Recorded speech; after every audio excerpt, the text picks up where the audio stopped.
If you try to tell me that this guy doesn't have above average genetics, then who the heck does have above average genetics? Doing one-figure chin-ups, benching 505 natural at 150? What do you have to do? Coach Greg, and the journey to a ripped and shredded physique for a natural athlete is not an easy one. I have the perfect example of how to do it right. In this video, you're going to see a guy drop 40 pounds going from what he says is fluffy to shredded. He took 180 days. It's not a crash diet.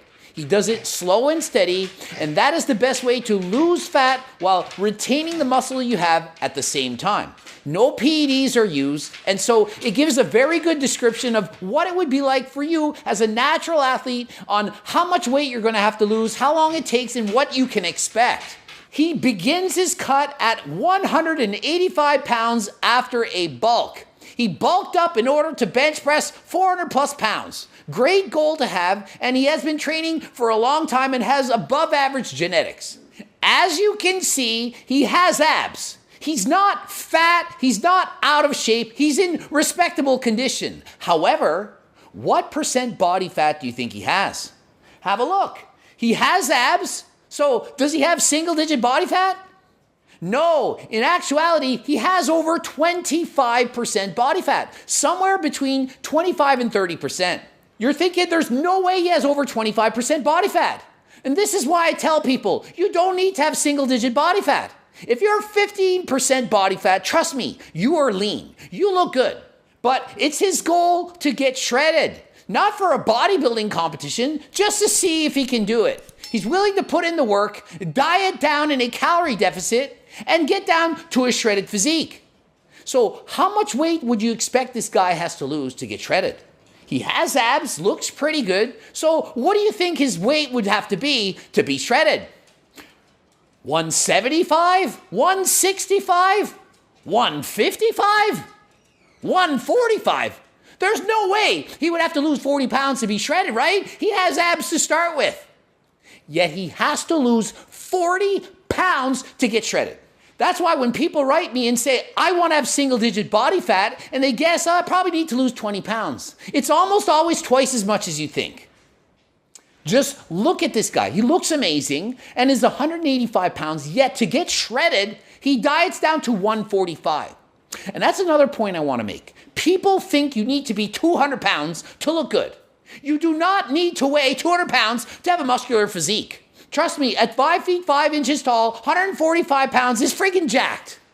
He could quite literally be competing in a bantamweight bodybuilding competition and probably win. He looks really good. So don't think you are small if you're only 175 pounds. If you're 6 feet tall, 175 with shredded abs, you're freaking huge. You don't realize it, but you are. Trust me. Stop comparing yourself to IFBB pros and the best athletes in the world. Another point I want to make is bulking and cutting is not always the answer. To me, it's much better to main gain. And what does that mean? It means that rather than being 185 and bulking and then cutting to 145 and then the next year bulking to 185 and cutting back yet again, it's better to maintain a reasonable and healthy physique that you can maintain for the rest of your life. For this guy, maybe it's 165. At 165, he would probably have plenty of energy. He would feel good, could train hard, get great pumps, and be strong. As the calories keep going down, and as your body fat percentage drops even lower, you have less energy. I am certain that at 145 pounds, he's not as strong, doesn't feel as energetic as when he's bigger. So it's all about having a happy balance, happy medium.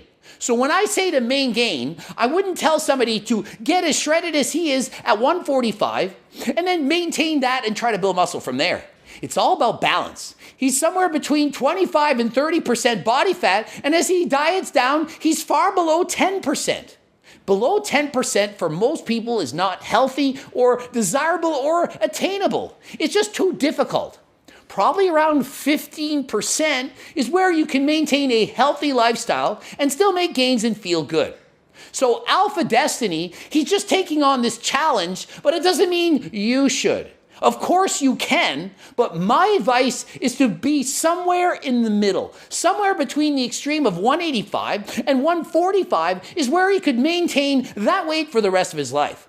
He could then gain, keep his body fat about the same, and slowly put on muscle over the years. And you see him bench 405. He had to bulk up to 185 to do that bench press. I bulked up in the past, not to try to put on more muscle, but because I knew I could lift more in a bench press. This makes sense. If your goal is to power lift to get as strong as possible, obviously the more you weigh, the better. But if you just want to look good, to feel good, and build muscle, you don't have to bulk to one extreme and cut to the next. It's best to have balance somewhere in the middle. Rather than being 25 to 30% for part of the year and 5 to 10% for the other, wouldn't it be better to always be somewhere around 15%? Not only for your appearance, but also for your health. Bulking up, pushing the calories, force feeding, it's not healthy. And cutting down to extremes, also not healthy. Much more healthy to have balance. One thing to take note is when you diet down, some of the weight you're losing is water and or glycogen weight. It's not all fat. He goes from 185 to 145, but not all of that is fat. If it was, it would be 40 pounds of fat loss. He didn't lose 40 pounds of fat. It could have been muscle, water, and or fat. And on average, people lose about 5% of their weight in water and glycogen as they get shredded. So the fact that he weighs 185 means he probably lost about 9 pounds of water and or glycogen at the bottom end of his cut. What that also means is if he ends this cut and says, I'm going to go back to eating in a little bit of a surplus and gain some weight, his body could very easily gain a ton of water and glycogen. Not fat, but water and glycogen. That means he could be cut to 145, couple weeks later be 155, but not have gained hardly any fat whatsoever. And look at the strength of this guy. People are going to say he doesn't have supreme genetics. He's quite literally doing a one-handed chin-up. You know how many years I trained to try to do that? Coach Greg, I tried. I wanted to have that goal. I wanted to do that.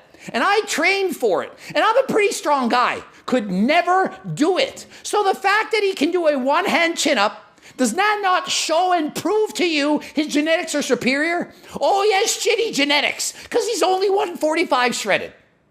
Does a guy who's 145 shredded, who benched 405 at 185, is that not a guy with amazing genetics? And he's not enhanced. He's doing this naturally. So if you try to tell me that this guy doesn't have above average genetics, then who the heck does have above average genetics? Doing one-figure chin-ups, benching 505 natural at 150? What do you have to do? And you see at 175, he is significantly leaner. You see more of the abs, more definition throughout, but not way more. He's lost 10 pounds, but it's not all body fat. A lot of that is in fact water. So when you first start dieting down and you lose 10 pounds, don't expect to be shredded. 10 pounds makes a bit of a difference, but not a mind-blowing, oh my goodness, you are now shredded transformation. And 167 pounds, almost down 20 pounds, you see the thigh and abdominal pose. You can see the smaller waist and the abs forming. Obliques now prevalent. 18 pounds he's lost here. He does look a lot leaner, but you can clearly see there's still a lot more fat that can go if he wanted to be a competitive bodybuilder. But does he really need to lose more weight than this to be healthy or to look good? Look at him doing this pose. Is that not lean enough? Would 99% of people not be happy with this? So although he wants to keep dieting, and he doesn't have to. He chooses to. So don't think that you need to get leaner than this to look good. This looks amazing. I'm telling you, 99% of people would be more than satisfied if they looked like this at 167 pounds. And under 160 pounds, you can see some vascularity popping through the biceps, abdominals full effect, starting to get a little bit of chest striations, very lean. He's now down over 25 pounds to get to this point. You can see just how much weight a person can lose. Until you see it firsthand, as he's demonstrating here, you just don't know how much fat you actually have on your body. To see that kind of mind-blowing definition that people have cross-strided pecs, strided abs, cross-strided quads, that is so lean, it's hard to even envision until you've seen it firsthand for yourself. And now with over 30 pounds lost, weighing in the low 150s, you can clearly see the abs really starting to pop. This guy's looking really lean, almost looking like a Gymshark athlete at this point. And now weighing at 153 pounds, showing the quads, you can clearly see visible definition in the quadriceps. Right, Skitten? I saw the quads. I liked them. She likes quads. And you can see he has an easy time getting the abs out, but still not a lot of cross striations in the chest. People lose fat from different areas at certain speeds. Depending on your genetics, one person might get shredded abs but have fat legs, or vice versa. One person can get extremely shredded quads but have no abs showing, and another person the opposite. Some people lose more fat from the arms, some more fat from the legs. It all comes down to your genetics. And now at 148, you can see the separation amongst the quads, but you do not see the cross striations. Those will come even later when he further diets. To get the cross-striated quads for most people, you will have to suffer. It is not easy. That's why I don't recommend you try to get this shredded or even more. For most people, it's simply not healthy. And down to 146, doing the thigh and chest pose, you see a lot of definition in the abs, a little bit of striations up in the chest, but he could still get a lot leaner. He's dieting down, he's 146 pounds, and if he wanted to get truly mind-blowing, crazy shredded, he'd probably be 135. I know it's scary, and I know it's hard to believe, but he could quite literally still lose 10 pounds. If his only goal was, I want to be the most shredded bodybuilder on that stage, he'd be 135 pounds. But guess what would happen? Testosterone levels, they're going to go down. The leaner you get, the lower your test levels are, and the harder it is to retain that muscle. So if he wanted to further pursue bodybuilding naturally, he's going to crash his testosterone levels, and with that, he's going to feel lack of energy, lack of sleep, lack of motivation, lack of freaking fun in his life. I'm warning you, if you take it to this level, it is not easy, especially if you think you can just maintain that for the rest of your life. So although he's dieting down to this point, he's not telling anyone to try and copy him or to say, hey, you can look like this year round. You could, but at what expense? What are you actually giving up to look this way? Are you willing to trade in fun in life to look good? Is it really worth it to have no energy, to lay in bed all day and not have any oomph or drive to do anything? When you diet to this point and try to get even leaner, it makes it so hard to live a normal life. I've done it 59 times. I've done bodybuilding competitions, but I love it. And I took that on because it was a personal challenge to me. But if you're not ready to accept that challenge and you can't accept gaining weight after, don't do it. It's not easy. I don't recommend you try it. But what do I recommend? Everyone can lose weight and maintain a healthy weight. Healthy. Healthy does not mean shredded. Shredded and healthy, I don't know why people think that's synonymous. They're not the same things. Shredded is shredded, healthy is healthy. Being 5% body fat is not a healthy state for the human body. It's too lean. You have crushed hormones, you don't feel good. It's better to strike a balance in your life somewhere halfway to your dream physique. If your dream physique is a professional bodybuilder's physique, are you ever going to be happy? I don't think so. Even if you get it, can you maintain that look year-round? Probably not. And his final body fat percentage, I would say somewhere around 8%, definitely lean, definitely looks like a sponsored Gymshark athlete. He's not sponsored, but he looks like one. And imagine having to further diet 3% more body fat.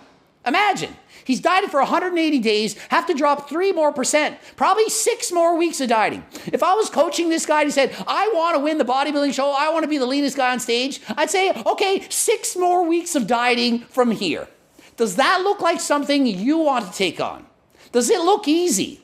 But if you're looking for something to help you to get halfway there, halfway to your dream physique, something you can maintain for the rest of your life, not 185, not 145, 165. Highly suggest you get my freaking cookbook. Low calorie, delicious, amazing recipes to keep you full. You're full, satisfied, and don't have the cravings. I'd be curious to see if Alpha Destiny keeps this physique. Is he going to bulk again? Bulk and cut, main gain at 165? I don't know, but I'm very curious to see. Really happy he made this video so that natural athletes can see what's actually attainable for someone with really good genetics. 145 pounds, 5'5", that is massive. He has a great physique. Hope you agree. ending it here. GregDoucette.com for coaching. Greg Doucette, IPB Pro. Please watch the boobs. Don't forget, Harder Than Last Time supplements, training books, cookbooks, of course. Click the link in the description. Comment for the algorithm, and until next time, subscribe. I'm out.